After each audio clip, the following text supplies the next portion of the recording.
지금 유가에 대한 우려가 상당히 높습니다. 오펙 플러스의 감산이 이슈이죠. 물론 그 중심에는 사우디가 있습니다. 여러 가지 원인이 있겠지만 유가의 흐름 자체가 지금 상방으로 지금 계속해서 압력을 받고 있다는 것 자체는 부담이 될 수밖에 없습니다. 우리가 채권 투자하는 데 있어서 유가 전망은 필요했었죠. 이에 저는 5개월인가요? 6개월 전에 이미 유가에 대한 개인적인 전망을 올렸습니다. 당시도 상당히 극단적으로 유가 상승에 대해서 우려의 목소리가 컸었는데요.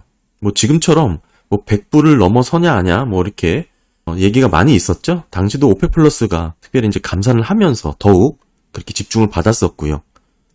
지금 다시 100불이 넘어가는 그런 컨센이 형성되고 있기도 하는 것 같은데 저는 딱히 그렇게 보고 있지는 않습니다. 궁금하신 분들은 제가 더보기에 몇 개 링크를 달아둘 테니까 한번 보시기 바랍니다.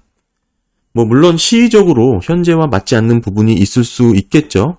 5개월, 6개월 전의 영상이니까요. 하지만 그때도 말씀드렸지만 지금 유가 수준이 상단에 위치한 레벨일 것이다라는 입장이 변함이 없고, 그리고 중장기적인 굵직한 유가 전망의 핵심이 되는 내용은 변한 게 없다라는 측면에서 지난 영상을 보셔도 크게 무방하다라는 생각을 갖고 있습니다.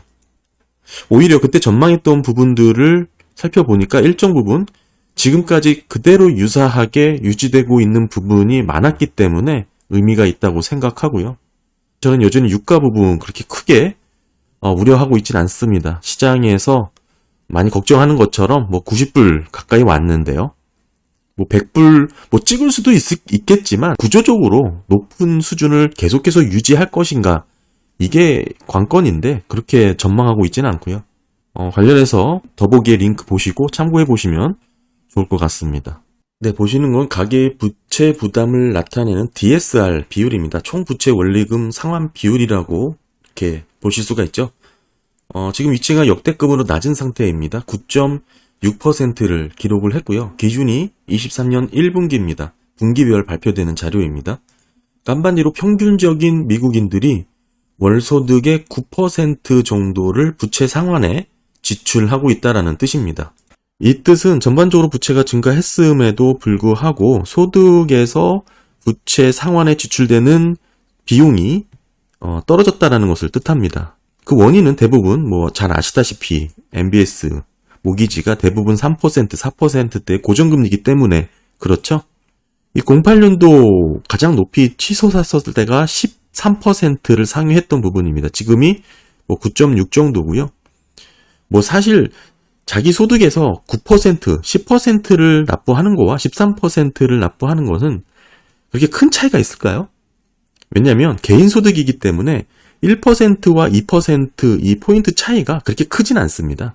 그래서 이게 지금 떨어졌다고 해서 어느 정도 가계가 부담할 수 있는 볼륨이 여지가 엄청 큰 것처럼 이 그래프는 보이지만 사실 월소득이 500만 원, 1000만 원에서 1, 2% 왔다 갔다 하는 거는 그렇게 큰 차이가 아니라는 거 좀 지적을 하고 싶고요. 게다가 데이터가 지금 상당히 지난 데이터죠. 1분기면 앞으로 지금 정작 중요한 지금 상황은 어떤지가 관건인데, 네, 그럼 최근엔 어떻게 됐냐? 모기지로 한 달에 $2,000 이상을 지불하는 미국인들의 비율이 2년 만에 거의 3배 가까이 증가를 했습니다. 매달 $2,000 이상을 내는 주택 구매자들이 크게 증가를 한 것이죠. 21년 18%에서 최근 7월 51%까지 약 3배 가까이 폭증을 한 것이고요. 게다가 월 $3,000 이상을 내는 비율도 지금 크게 증가한 것입니다. 4명 중 1명꼴로 늘어났으니까 높아진 것입니다. 이 부분은 미국인들이 감당할 수 없는 수준으로 보이고요. 물론 신규 주택 구매자들로 확인이 되죠. 지금 기존 주택 거래는 일어나고 있지 않기 때문에 전체 주택 시장에서 10에서 20%를 차지하는 신규 주택 시장에서의 벌어지는 지금 모기지 상황이고요. 한마디로 지금의 이렇게 낮은 위치가 급격하게 오르거나 급격하게 상승한 흐름으로 나타나지는 않을 것으로 보입니다만 계속 이어지지 못한다는 것을 뜻하고 증가할 수밖에 없는 부분을 보이고 있습니다. 네, 08년도 위기 이후에 이렇게 DSR이 줄어드는 추세는 미국만의 흐름이 아닙니다. 보시면 OECD 17개국 평균 DSR의 장기 추세 보시게 되면 금융위기 직후 빠르게 떨어지기 시작했습니다. 미국뿐만 아니라 대부분 모든 나라가 이렇게 떨어졌다는 것을 뜻하죠. 평균 이하까지 떨어졌고요. 지금 보시면 평균이 10%입니다. 미국만의 추세가 아니라는 것을 말씀드리고 싶은 거고, 더 나아가서 DTI죠. 가처분 소득 대비 부채 비율은 OECD 7개국 평균이 오히려 지속적으로 상승하고 있습니다. DSR은 하락하고 있는 거에 비해서 결국에는 다수의 국가에서 DTI, 가처분 소득 대비 부채 비율이 장기적으로 증가하고 있다는 추세, 이것도 기억을 해야 되겠죠. 결국에는 DSR이 낮아진 게 오랫동안 금리를 낮게 유지했던 요인이 크고, 그러면서 결국에는 디레버리징이 일어난 것입니다. 모든 나라에서 DSR이 떨어졌습니다. 지금 유럽 다 마찬가지죠. 그렇다고 지금 유럽이 경기 침체가 없나요? 아니죠. 따라서 이 DSR이 낮은 걸 보고 경기 침체에 대한 가능성을 낮게 보시는 분들, 아직 괜찮다라고 해석하시는 분들은 글쎄요, 조금 저는 다르게 본다라는 거 좀 말씀을 드리고요. 여기에는 또 저는 개인적으로는 소득 대비로 양분해서 데이터를 뜯어봐야 된다고 생각합니다. 고소득층과 중산층, 저소득층을 분리해서 보게 되면 분명 다른 수치가 나오겠죠. 경기 침체는 고소득층이 불러일으키지 않죠. 중산층이라든 저소득층이 소비를 줄임으로써 나타나는 건데, DSR 계산할 때는 아무래도 평균 월소득에서 이렇게 계산이 이루어지기 때문에 총부채 원리금 상환이죠. 결국에는 소득 대비 좀 나눠서 이해를 해야 되는 부분도 없지 않아 있다. 그런 부분도 한번 감안을 해야 되겠죠. DSR 관련해서도 완책 한 3개인가요? 4개 정도 말씀드렸죠. 그렇게 좀 보시면 이게 낮은 수준에서 아직 여유롭다라고 안일하게 생각할 데이터는 아닌 것으로 저는 보여집니다. 네, 그리고 어제 10년물 입찰이 있었습니다. 좀 간단하게 한번 살펴보면 350억 달러 발행을 했는데 882억 달러가 입찰에 참여를 했죠. 응찰률 보시게 되면 2.52로 평이한 수준으로 볼 수가 있고, 특별히 이제 낙찰금리 4.289%로 결정이 되었고요. 중간 가격은 4.229입니다. 그러니까 중간과 낙찰 가격 간의 차이가 그렇게 많이 나지 않습니다. 이 부분도 의미가 있는 부분이고, 특히 입찰 직전 시점에 거래금리와 한번 비교를 해보면 오후 1시죠. 그러니까 한 이 정도 무렵이 될 겁니다. 오히려 수요가 충분했다라고 볼 수가 있고, 이후에는 더 빠르게 금리가 떨어지는 모습도 보였기 때문에 10년물 수요에 대한 입찰 결과는 상당히 긍정적이라고 해석을 할 수가 있고요. 직전 달 있었던 10년물 입찰인데요. 보시게 되면 이때는 380억 달러로 더 많이 모집을 했었죠. 2.56 응찰률을 보였고, 지금과 비슷한 수준이라고 볼 수가 있습니다. 장기물에서는 10년물이 거래가 제일 많기 때문에 우리가 시장금리로서 많이 중요하게 들여다봐야 되죠. 늘어난 채권 발행에 비해서는 여전히 수요가 충분하다라고 간단하게 해석할 수가 있을 것 같습니다. 네, 그리고 전미자영업연맹의 소기업 낙관 지수가 또 발표가 됐죠. 경기를 다양하게 살펴보는 방법이 있습니다. 특별히 전체 평균 수치를 보는 것이죠. 예를 들면 지금 많이 보시는 게 기업들의 건전성 이런 거 많이 보시죠. 근데 이제 전체 기업들의 건전성을 따져보는 것도 의미가 있지만, 저는 자본주의가 심화되면 심화될수록 양극화가 더 발달할 수밖에 없습니다. 극단적으로 치달을 수밖에 없기 때문에 오히려 잘 나가는 기업들은 제외하고 중소기업이라든지 다소 약한 골이라고 볼 수 있는 개인사업자, 자영업자, 소기업들의 경기 상황을 잘 살펴야 된다고 생각합니다. 우리가 익히 이름만 대면 아는 기업들, S&P 기업들 같은 경우는 경기 침체가 발생한다 그래도 망하지 않습니다. 그들은 어떻게든 계속 성장할 수 있고 계속해서 발전할 가능성이 상당히 큽니다. 지금 우리가 지적하고 싶은 것은 경기 둔화, 경기 침체, 그리고 전반적인 미국이 구조적인 성장을 하느냐는 이게 곧 수요와 연관되는 부분이죠. 결국에는 전체적인 기업들의 체력을 비교하기보다는 좀 구분해서 살펴볼 필요가 있다라는 게 제 개인적인 생각입니다. 그런 의미에서 NFIB의 소기업 낙관지수 저는 좀 중요하게 좀 자주 들여다보는데요. 일단 헤드라인 먼저 보시게 되면 소기업 낙관지수가 지금 현재 91.3을 기록을 했습니다. 이게 지금 4개월 만에 하락세로 돌아선 것이고요. 뭐 그러다 보니까 회복 추세가 멈춘 것인지 아니면 다시 구조적인 장기 침체의 구간으로 들어서는 것인지는 아직 확인할 수가 없겠지만 어찌됐든 4개월 이전부터 꾸준히 증가하던 이런 흐름이 꺾였다라는 것은 확인이 됐고요. 그리고 역사적으로 놓고 봤을 때 지금의 위치가 상당히 위험한 구간입니다. 08년도 위기가 터지기 직전과 비슷한 위치고요. 뭐 특별히 좀 더 길게 확대해 보면은 75년 이후부터 지금까지 총 지금과 비슷한 레벨이 5번이 있었는데 모두 다 불황, 침체로 이어졌던 게 지금의 위치입니다. 지금 91.3으로 집계가 된 소기업 낙관지수는 시장에서는 91.5를 예상을 했었죠. 훨씬 밑돌았고요. 한 50년 만의 평균보다도 좀 더 낮은 수준이 20개월 이상 연속해서 이어지고 있습니다. 그러니까 상당히 기준점이 100임에도 불구하고 100보다는 상당히 떨어져 있죠. 100이 아니고 50년 평균으로 놓고 봤을 때는 98로 볼 수가 있거든요. 이렇게 하회한 게 20개월 이상 연속해서 지속되고 있다는 거, 이게 좀 확인을 해야 될 부분이죠.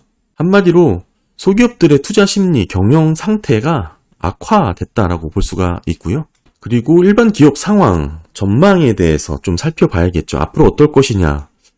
결국에는 이 가는 선 보시면 되는데 바닥을 찍고 좀 반등하는 모습이 나왔습니다. 몇 달 동안 상당한 강세를 보였는데 이게 하락 반전되었습니다. 네, 보시면 하락 반전해가지고 쭉 올라가다가 다시 마이너스 폭을 키웠는데요.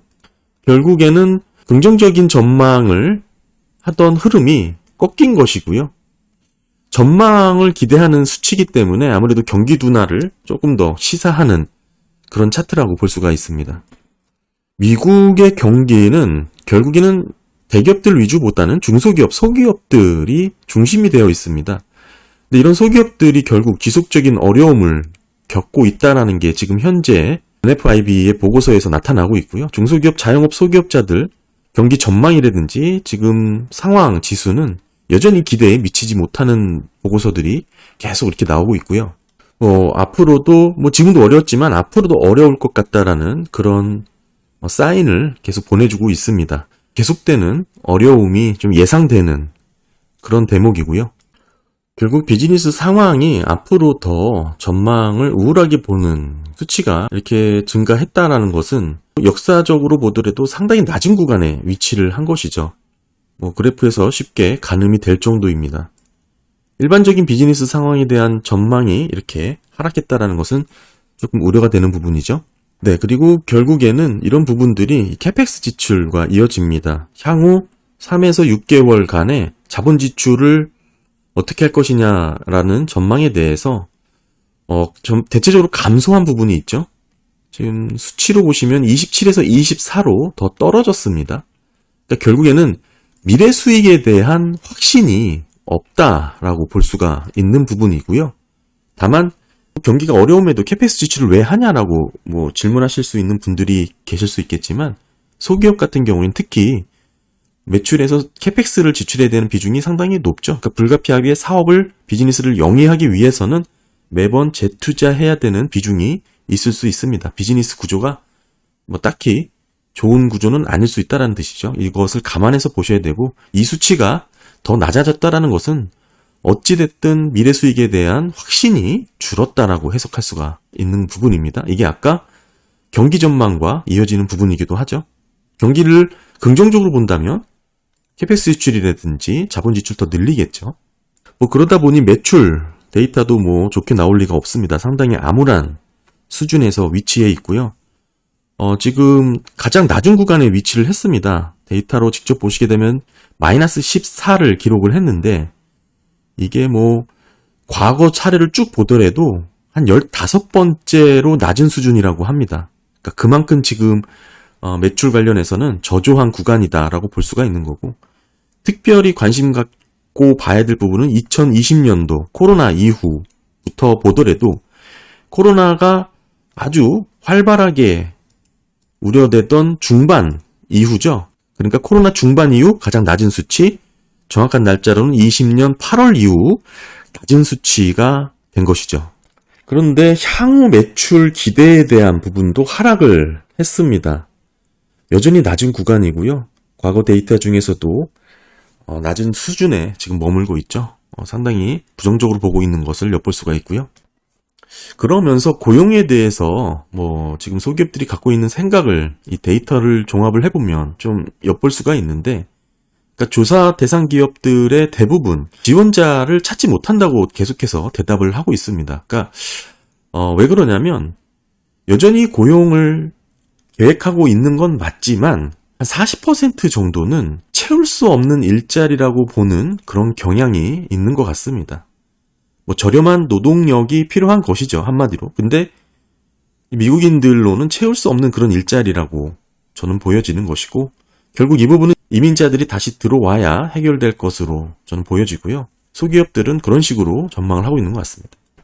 가격 측면에서 좀 살펴보면 일단은 한 27% 정도는 또 가격을 조금 더 올린 것으로 보여지죠. 이게 과거 데이터를 쭉 살펴보면 높은 상위 구간에 위치를 한 부분이긴 하죠. 게다가 앞으로 30% 정도는 계속해서 가격을 인상할 것으로 이렇게 조사가 된 것이죠. 그러니까 결국 가격, 인플레이션 측면에서는 조금 우려되는 그런 대목이 나왔고요. 그런데 이제 중요한 것은 이러한 가격의 인상 여부는 가장 심했을 때가 22년 66%를 기록했던 이 무렵인데요. 이때와 비교를 해보면 여전히 떨어진 수치라는 거. 그러니까 그래프로 보시게 되면 고점에서 꺾이고 있는 이 추세는 이어지고 있다라는 것입니다. 그리고 아까 임금 인상 관련해서 또 말씀드렸지만 여전히 채용에 어려움을 겪고 있기 때문에, 그리고 인플레이션, 가격 인상에 대한 부분도 다소 좀 높아진 부분도 있죠. 그러다 보니까 사람을 채용하는 데 있어서 더 많은 비용을 지불할 것으로 조금 이어지고 있습니다. 지불 비용을 높이는 그런 모습을 보여줄 수가 있고요. 다만 이 수치가 절대적으로 보면 여전히 높은 수준이긴 합니다만 최고치에서는 꺾이고 있다는 거, 이게 중요하겠죠. 하향 추세를 계속해서 보여주고 있습니다. 네, 여전히 소기업들, 중소기업들, 자영업자 이제 경기 전망은 상당히 기대에 미치지 못했고 오히려 경기 둔화와 침체의 시그널을 계속해서 보여주고 있습니다. 네, 감사합니다.